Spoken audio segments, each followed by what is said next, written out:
ভারাক্রান্ত এবং একটা দুঃসময়ের মধ্য দিয়ে। ভারাক্রান্ত এই জন্য যে আমরা সবাই, শিক্ষিত আগে আমাদের বিজ্ঞ আলোচকবৃন্দ বলেছেন যে আমরা সবাই হতবাক, বিস্মিত, নির্বাক হয়ে গেছে। একটি রাষ্ট্রকে কি করে ধ্বংস করে দেওয়া যেতে পারে, একটি রাষ্ট্রের সমস্ত প্রতিষ্ঠানগুলোকে কি করে গুঁড়িয়ে দেওয়া যেতে পারে শুধুমাত্র নিজের ক্ষমতাকে ধরে রাখার জন্য, তার একটা বিস্ময়কর নজির আমরা দেখেছি। আর দুঃসময় এই জন্যে যে গোটা জাতি আজকে এমন একটি সময়ের মধ্যে পড়েছে যে সময় তার সমস্ত স্বপ্ন, তার সমস্ত অর্জন সবকিছু ভেঙে চুরমার হয়ে গেছে। শহীদ রাষ্ট্রপতি জিয়াউর রহমানের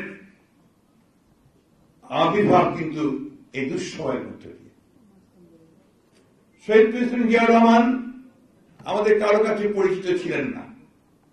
আমরা যারা বয়স্ক মানুষ, যারা স্বাধীনতা যুদ্ধের সময় আমরা যুবক ছিলাম, তাদের কাছে শহীদ প্রেসিডেন্ট জিয়াউর রহমান কোন পরিচিত মানুষ ছিলেন না। 1971 সালে যখন পাক হানাদার বাহিনী বাংলাদেশের স্বাধীনতাকামী মানুষের উপরে ঝাঁপিয়ে পড়েছিল, যখন স্বাধিকারের আন্দোলন চরমে উঠেছিল, সেই সময় তাদের পাক হানাদার বাহিনী আক্রমণের ফলে সেদিন সবাই কিংকর্তব্য বিমূঢ় হয়ে গিয়েছিল, হতাশ হয়ে গিয়েছিল এবং ঘর ছেড়ে, বাড়ি ছেড়ে, গ্রাম ছেড়ে সব পালিয়ে যাচ্ছিল। সেই সময় শহীদ প্রেসিডেন্ট জিয়াউর রহমানের একটি কণ্ঠ গোটা জাতিকে অনুপ্রাণিত করেছিল যুদ্ধে ঝাঁপিয়ে পড়ার জন্য। সবাই ফিরে পেয়েছিল সাহস, সবাই ফিরে পেয়েছিল তার যুদ্ধের একটি আকাঙ্ক্ষা এবং সেই যুদ্ধে ঝাঁপিয়ে পড়েছিল। আবার ওই শহীদ প্রেসিডেন্ট জিয়াউর রহমানই আবার পেছনে চলে গিয়েছিলেন স্বাধীনতা যুদ্ধের পরে। আবার তিনি আসলেন আরেক দুঃসময় 1975 সালের 7ই নভেম্বর, যখন দেশ আবার, জাতি আবার একটা অন্ধকারের মধ্যে চলে গেল, একটা অনিশ্চয়তার দিকে গেল, অস্থিতিশীলতার দিকে গেল। তখন আবার সেই কণ্ঠ, একই কণ্ঠ ভেসে আসলো জনগণের সামনে যে আমি আছি, তোমরা বেরিয়ে আসো। সেটাই ছিল জিয়াউর রহমান। সেই জন্যই জিয়াউর রহমান এই দেশের মানুষের একেবারে অন্তরে। আওয়ামী লীগ সবসময় চেষ্টা করে নামটা মুছে দেওয়ার, জিয়াউর রহমানকে মুছে ফেলার, কিন্তু শুধুমাত্র পাথরে লেখা নাম বা খোদাই করা নাম থাকলেই তো হয় না। যাদের অন্তরে জিয়াউর রহমানের নাম আছে তাকে কিন্তু মুছে ফেলা যায়। ওইখানে জিয়াউর রহমান, জিয়াউর রহমানের সবচেয়ে বড় অবদান কি আমাকে যদি কেউ জিজ্ঞেস করেন, আমি এক কথায় বলবো, তার সবচেয়ে বড় অবদান ছিল এই জাতিকে তিনি একটা আইডেন্টিটি দিয়েছিলেন, একটা পরিচিতি দিয়েছিলেন, একটা নিজের বিশ্বে মাথা উঁচু করে দাঁড়াবার জায়গাটা তিনি বলে দিয়েছিলেন। বাংলাদেশি জাতীয়তাবাদের যে দর্শন, সেই দর্শন নিয়ে আমরা যে আলাদা, আমাদের ভূখণ্ড আলাদা, আমাদের ঐতিহ্য, কৃষ্টি, সংস্কৃতি, ইতিহাস আলাদা, এই বিষয়টা তিনি সামনে তুলে নিয়ে এসেছিলেন। এবং সেই জন্যই জিয়াউর রহমানকে মুছে ফেলা সম্ভব নয়। যারা চেষ্টা করেন তা আমি বলি যে তারা মাত্র বাতুলতা করেন, তারা পাগলামি করেন, অথবা তারা অজ্ঞতার পরিচয় দেন। শহীদ প্রেসিডেন্ট জিয়াউর রহমান, বক্তারা বলেছেন, আমাদের বিজ্ঞ আলোচকবৃন্দ বলেছেন, আমাদের জাতির ভিতটা তিনি রচনা করেছিলেন। আজকে যে বাংলাদেশ আমরা দেখতে পাচ্ছি 47 বছর স্বাধীনতার পরে, চতুর্দিকে বিভিন্ন রকম কথাবার্তা, উন্নয়ন হচ্ছে, জাতি এগিয়ে যাচ্ছে, পরিবর্তন হচ্ছে, এর ভিতটা কিন্তু শহীদ প্রেসিডেন্ট জিয়াউর রহমানের। আমরা অনেকে ভুলে গেছি যে 1972 সাল থেকে 1975 সাল একটা কালো অধ্যায় গেছে। এই সময়ে আমাদের সমস্ত মুক্তিযুদ্ধের চেতনার যে বিষয়গুলো ছিল, আমাদের গণতন্ত্র, আমাদের কথা বলার স্বাধীনতা, আমাদের সংগঠন করবার স্বাধীনতা, মুক্ত চিন্তা করবার স্বাধীনতা, এগুলোকে এই আওয়ামী লীগ সেদিন ক্ষমতায় ছিল, তারা একে একে গুলি দিয়েছিল। তাদের প্রণীত সংবিধানকে তারা একটা একটা করে পরিবর্তন করে যত কালা কানুন এবং আইন তারা সেদিন প্রণয়ন করেছিল, বিশেষ ক্ষমতা আইন, জরুরি অবস্থা, ও সব শেষে যখন আর কিছুতেই সামাল দিতে পারছিল না তখন একদলীয় শাসন ব্যবস্থা বাকশাল তারা প্রতিষ্ঠা করেছিল।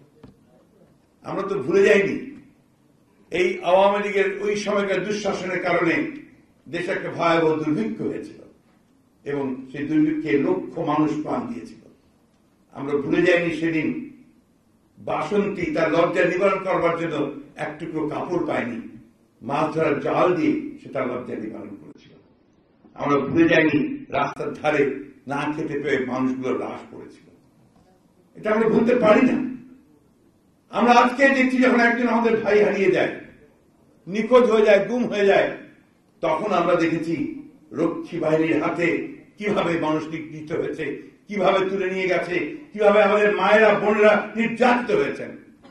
আমরা ভুলে যাইনি শান্তি সেন, কল্যাণ শান্তি সেনের স্ত্রী, তার ছেলের বউ হানুফা বেগমকে কিভাবে তুলে নিয়ে 21 দিন রক্ষী বাহিনী অত্যাচার, নির্যাতন করে, নিপীড়ন করে তাদেরকে কারাগারে পাঠিয়েছিল। সেই ইতিহাস আমরা ভুলে যাইনি। সেদিন হাজার হাজার ছেলে হারিয়ে গিয়েছিল, সেদিন হাজার হাজার মৃতদেহ পড়েছিল। আজকে গত 10 বছর ধরে আমরা সেই একই চিত্র দেখছি বন্ধুরা।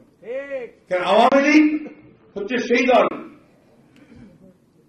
যারা ক্ষমতা ছাড়তে চায় না, যারা ক্ষমতায় থাকতে চায় যেন তেন প্রকারেণ। গণতন্ত্রকে তারা ব্যবহার করে তাদের প্রয়োজনে, রাষ্ট্রকে ব্যবহার করে তারা তাদের প্রয়োজনে, রাষ্ট্রকে তারা ধ্বংস করে দেয়। বন্ধুরা তাই করেছে। আজকে শহীদ প্রেসিডেন্ট জিয়াউর রহমানের উপর তাদের রাগটা ওই জায়গায় যে তিনি সেই অবস্থা থেকে তুলে নিয়ে এসে দেশকে গণতন্ত্র দিয়েছিলেন, বহুদলীয় গণতন্ত্র দিয়েছিলেন, কথা বলার যে স্বাধীনতা সেই স্বাধীনতা দিয়েছিলেন, মুক্ত একটা পরিবেশ তৈরি করেছিলেন। যে অর্থনীতিকে তারা বন্ধ করে দিয়েছিল সেই অর্থনীতিকে তিনি খুলে দিয়েছিলেন। আমরা ভুলে যাইনি সমাজতন্ত্রের নামে তখন কি লুটপাট তারা করেছিল। শহীদ প্রেসিডেন্ট জিয়াউর রহমান তাকে মুক্ত বাজার অর্থনীতি নিয়ে এসে তিনি সেই অর্থনীতিকে খুলে দিয়েছিলেন। আমাদের যে একটা সম্ভাবনা, সেই সম্ভাবনার দ্বারকে তিনি খুলে দিয়েছিলেন। আজকে গার্মেন্টস শিল্প নিয়ে আমরা কথা বলি, গার্মেন্টস শিল্প আমাদের অর্থনীতির ভিত, এটা শহীদ প্রেসিডেন্ট জিয়াউর রহমান শুরু করেছিলেন। রেমিটেন্স, বিদেশে শ্রমিক পাঠানো, শহীদ প্রেসিডেন্ট জিয়াউর রহমান সাহেব শুরু করেছিলেন। কৃষি ক্ষেত্রে যে বিপ্লব, শহীদ প্রেসিডেন্ট জিয়াউর রহমান শুরু করেছিলেন। শিল্পে 2 শিফট 3 শিফট কাজ করা জিয়াউর রহমান শুরু করেছিলেন। সেই জন্যই জিয়াউর রহমান সম্পর্কে তারা বিভিন্ন রকম কথা বলেন, তার বিরুদ্ধে অপপ্রচার চালান, যে অপপ্রচার কিন্তু কোন কাজ দেয় না। মানুষ কোনদিন জিয়াউর রহমানকে ভুলবে না। বন্ধুগণ, সেই গণতন্ত্রকে হত্যা করা হয়েছে, সেই গণতন্ত্রকে পুরোপুরিভাবে ধ্বংস করে দেওয়া হয়েছে। আজকে সেই গণতন্ত্রকে আমাদের ফিরিয়ে আনতে হবে। হতাশার কোনো জায়গা নেই। হতাশা থাকলে আমরা জিয়াউর রহমানকে অনুসরণ করতে পারবো না। অন্ধকারের মধ্য থেকে আলোতে উঠে আসতে হবে। যে কথা আজকে বিজ্ঞ আলোচকবৃন্দ বলেছেন যে এখন তরুণদের এগিয়ে আসতে হবে, যুবকদের এগিয়ে আসতে হবে। এই দেশটা আপনাদেরকে সেটাকে রক্ষা করতে হবে। ভোটের অধিকার আপনাদেরকে রক্ষা করতে হবে এবং আপনাদের ভবিষ্যৎ প্রজন্ম আপনারা এই দেশকে রক্ষা করবেন। আজকে জিয়াউর রহমান সেটাই আমাদের শিখিয়েছেন, সামনের দিকে এগিয়ে যাওয়া, পেছনে না তাকানো, পরাজিত না হওয়া। পরাজিত বোধ করলেই পরাজিত। আজকে পরাজিত হয়েছে আওয়ামী লীগ, সম্পূর্ণভাবে পরাজিত হয়েছে। তার নৈতিক দিয়ে পরাজিত হয়েছে, তার জনগণ থেকে বিচ্ছিন্ন হয়ে গেছে, জনগণ থেকে একেবারেই তারা নিশ্চিন্ন হয়ে গেছে। বন্ধুগণ, এই নির্বাচন একটা কাজ করেছে যে আওয়ামী লীগকে চিরদিনের জন্য মানুষের মন থেকে দূরে সরিয়ে দিয়েছে। আমাদের যে সমস্ত ভাইরা আজকে পঙ্গু হয়েছেন, আমাদের যে সমস্ত ভাইরা আজকে কারারুদ্ধ হয়েছেন, আমাদের যে সমস্ত ভাইরা ক্ষতিগ্রস্ত হয়েছেন, তাদের পাশে আমাদের দাঁড়াতে হবে। আমাদের যে সমস্ত মায়েরা বোনেরা নির্যাতিত হয়েছেন, তাদের পাশে আমাদের দাঁড়াতে হবে। আজকে সবচেয়ে বড় যে প্রশ্ন, আমাদের নেত্রী, গণতন্ত্রের মাতা, যিনি এই স্বাধীনতা সর্বত্রের পতাকাকে তুলে নিয়ে আছেন, এখন পর্যন্ত তার গ্রামে আজকে সমগ্র বাংলাদেশের মানুষ একত্রিত হয়, তাকে আমাদের কারাগার থেকে বের করে আনতে হবে। সেই জন্যই আমাদেরকে আগে সামনের দিনগুলোতে, সেই জন্যই আমাদেরকে এখন ঐক্যবদ্ধ হয়ে সমগ্র বাংলাদেশের মানুষকে ঐক্যবদ্ধ করে আজকে দুর্বার আন্দোলনের মধ্য দিয়ে আমাদেরকে দেশনেত্রীকে মুক্ত করতে হবে, আমাদের ভাইদেরকে মুক্ত করতে হবে এবং আমাদের গণতন্ত্রকে মুক্ত করতে হবে। এই শপথ নিয়ে আমরা সামনের দিকে এগিয়ে যাবো ইনশাআল্লাহ। আর তাহলেই শহীদ প্রেসিডেন্ট জিয়া রহমানের যে আদর্শ, সে আদর্শকে বাস্তবায়িত করা সম্ভব হবে। আপনাদের সকলকে ধন্যবাদ। আসসালামু আলাইকুম, খোদা হাফেজ। বাংলাদেশ জিন্দাবাদ, বাংলাদেশ জাতীয়তাবাদী দল জিন্দাবাদ, শহীদ জিয়া দেশনেত্রী খালেদা জিয়া জিন্দাবাদ, তারেক রহমান জিন্দাবাদ।